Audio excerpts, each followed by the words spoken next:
गुंडे और माफिया या तो जेल में होंगे या प्रदेश छोड़ चुके होंगे।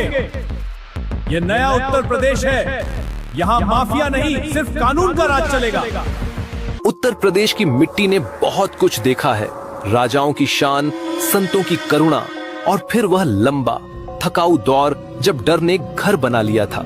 यह डर अचानक नहीं आया था, यह धीरे धीरे पनपा, गलियों में फैला, थानों की फाइलों में सोया, अदालतों की तारीखों में अटका और अंततः लोगों की आंखों में उतर आया।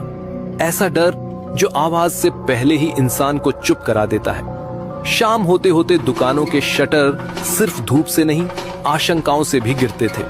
किसी का नाम लेने से पहले लोग चारों ओर देखते थे, क्योंकि नाम सिर्फ पहचान नहीं, अंजाम भी बन चुका था।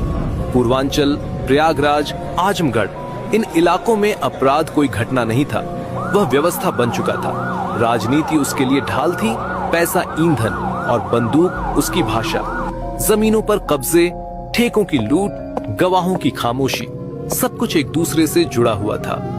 थाने रिपोर्ट लिखते थे पर कागज पर, अदालतें सुनवाई तय करती थीं पर तारीखें दूर दूर, और इसी बीच अपराधी बेफिक्र अपना साम्राज्य फैलाते रहते थे।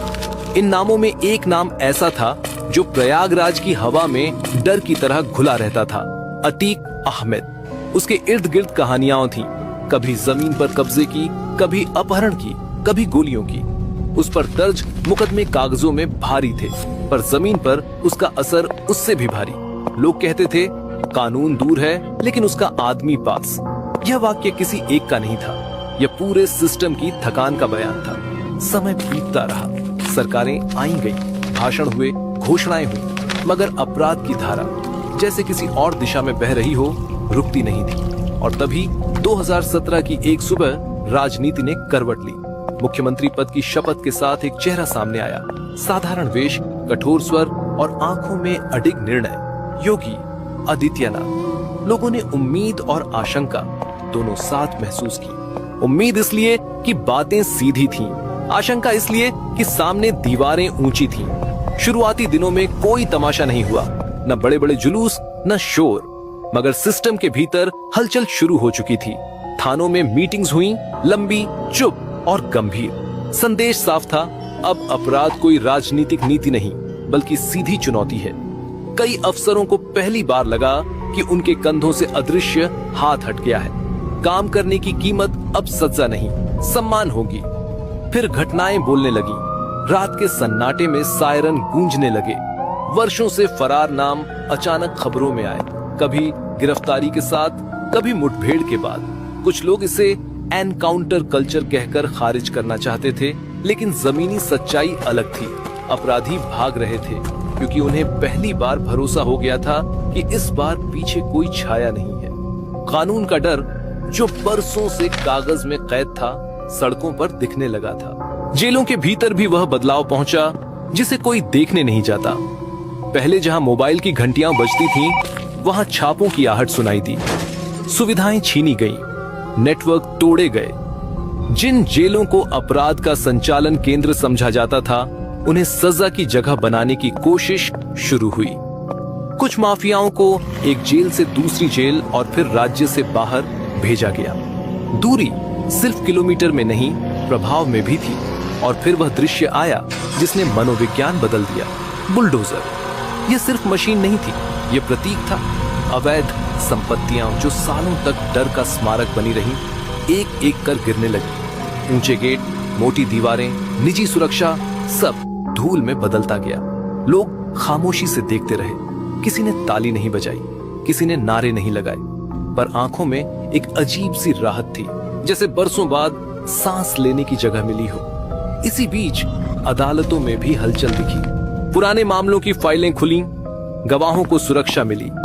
पुलिस और अभियोजन जो अक्सर अलग अलग दिशाओं में खींचते थे, अब एक ही रेखा पर चलते दिखे। मुकदमे जो समय की धूल में दबे थे, फिर से सांस लेने लगे। अतीक अहमद के मामलों में भी शिकंजा कसने लगा। उसकी गिरफ्तारी, फिर ट्रांसफर, और वह एहसास की रसूख अब ढाल नहीं रहा, इस पूरे दौर का संकेत बन गया। ये किसी एक व्यक्ति की कहानी नहीं थी, ये उस व्यवस्था का मोड़ था जहां नाम से ज्यादा फाइलें बोलने लगी थी। गांवों में, कस्बों में, शहरों में धीरे धीरे फर्क दिखने लगा। रंगदारी के फोन कम हुए, ठेके खुली बोली में मिलने लगे, पंचायतें फिर से पंचायत जैसी लगने लगी। यह कोई जश्न नहीं था, यह एक लंबी सांस थी। लेकिन कहानी यहीं पूरी नहीं होती। अपराध की जड़ें गहरी थी। राजनीति और अपराध का गठजोड़ एक दिन में नहीं टूटता। कुछ नाम अभी बाकी थे, कुछ नेटवर्क अभी जीवित, और समय जो सब कुछ परखता है अभी अपनी अगली परीक्षा लाने वाला था। रात अब भी अंधेरी होती थी, लेकिन उस अंधेरे का अर्थ बदल चुका था। पहले अंधेरा डर पैदा करता था, अब वह सिर्फ समय का संकेत भर था, क्योंकि लोगों को यह भरोसा होने लगा था कि सुबह होगी, और सुबह के साथ कोई न कोई कार्रवाई भी। यह बदलाव अचानक नहीं आया था, यह धीरे धीरे पर निर्दयता से आगे बढ़ा, जैसे कोई नदी जो रास्ते में आने वाले हर कमजोर किनारे को काटती चली जाती है। अपराध की दुनिया में सबसे बड़ा सहारा सिर्फ हथियार नहीं होता, बल्कि पैसा और नेटवर्क होता है। और जब सरकार ने यह समझ लिया कि बंदूक से पहले धन की नस काटनी होगी, तभी असली लड़ाई शुरू हुई। अवैध खनन, जबरन कब्जाई गई जमीनें, फर्जी कंपनियां, बेनामी संपत्तियां, एक एक करके सब निशाने पर आने लगी। नोटिस भेजे गए, खाते सील हुए, और वे लोग जो कभी सरकारी दफ्तरों में रौब से घुसते थे, अब कागज हाथ में लिए सफाई देते नजर आने लगे। जेलें जो कभी माफियाओं के लिए सुरक्षित ठिकाने थीं, अब उनके लिए सबसे असहज जगह बन चुकी थी। बैरकों के भीतर सन्नाटा था, लेकिन वह सन्नाटा सुकून का नहीं था, वह इंतजार का था। ऐसा इंतजार जिसमें बाहर की दुनिया से कोई खबर नहीं आती। मोबाइल बंद थे, मुलाकातें सीमित थीं, और संदेश पहुंचाने वाले लोग अचानक गायब हो गए थे। वर्षों से बना नेटवर्क ऐसे टूट रहा था जैसे सूखी टहनियां, बिना आवाज किए, पर पूरी तरह। इसी बीच पूर्वांचल की राजनीति और अपराध की धुरी माने जाने वाले एक और नाम पर शिकंजा कसता गया, मुख्तार अंसारी। उसके खिलाफ दर्ज मुकदमे नए नहीं थे, लेकिन अब वे सिर्फ आंकड़े नहीं रहे थे। तारीखें अब रस्म अदायगी नहीं थी, वे जवाब मांग रही थी। हर पेशी, हर ट्रांसफर, हर मेडिकल रिपोर्ट, सब कुछ एक ही दिशा में इशारा कर रहा था कि यह दौर टालने का नहीं, निपटाने का है। जिस व्यक्ति को कभी सत्ता के गलियारों की गहरी समझ थी, वही अब सिस्टम की कठोरता से टकरा रहा था। लेकिन जिस घटना ने पूरे प्रदेश की चेतना को झकझोर दिया, वह प्रयागराज से जुड़ी थी। एक ऐसा शहर जहां अपराध की परछाइयां इतिहास के साथ साथ चलती रही थी। अतिक अहमद का नाम वहां सिर्फ व्यक्ति नहीं था, वह दशकों से चले आ रहे डर का पर्याय बन चुका था। उस पर दर्ज मुकदमों की सूची लंबी थी, पर उससे भी लंबी थी लोगों की खामोशी। गवाह पीछे हट जाते थे, बयान बदल जाते थे, और फाइलें साल दर साल धूल खाती रहती थी। जब उसके खिलाफ कार्रवाई ने तेजी पकड़ी, तो यह सिर्फ एक कानूनी प्रक्रिया नहीं थी, यह उस भरोसे की परीक्षा थी जो आम आदमी ने व्यवस्था पर करना शुरू किया था। उसकी गिरफ्तारी, फिर अलग अलग जेलों में स्थानांतरण, ये सब संदेश दे रहा था कि अब सुरक्षा की परतें हटाई जा रही हैं। और जब उसकी अवैध संपत्तियों पर बुलडोजर चला, जब वे इमारतें गिरी जिनके साए से लोग बचकर निकलते थे, तब वह दृश्य सिर्फ ध्वंस का नहीं था, वह वर्षों से जमा भय के टूटने का दृश्य था। लोग चुपचाप देखते रहे, किसी ने जश्न नहीं मनाया, क्योंकि यह किसी की हार पर खुशी नहीं थी। यह उस एहसास का जन्म था कि डर भी मिट्टी का बना होता है, और मिट्टी एक दिन ढह ही जाती है। बुजुर्गों ने कहा, हमने सोचा नहीं था कि यह दिन देखेंगे। युवाओं ने पहली बार महसूस किया कि शायद भविष्य इतना संकुचित नहीं है जितना अतीत था। इन सब के बीच प्रशासन की भूमिका सबसे निर्णायक रही। पुलिस, जिसे बरसों तक राजनीतिक दबाव और डर के बीच संतुलन बनाना पड़ता था, अब साफ निर्देशों के साथ काम कर रही थी। सही कार्रवाई पर सम्मान और गलत पर जवाबदेही। यह समीकरण नया नहीं था, लेकिन इसे लागू करने की इच्छा शक्ति नई थी। थानों में बैठकर फोन करने की जगह अफसर अब मैदान में दिखाई देने लगे। यह दृश्य अपने आप में एक संदेश था।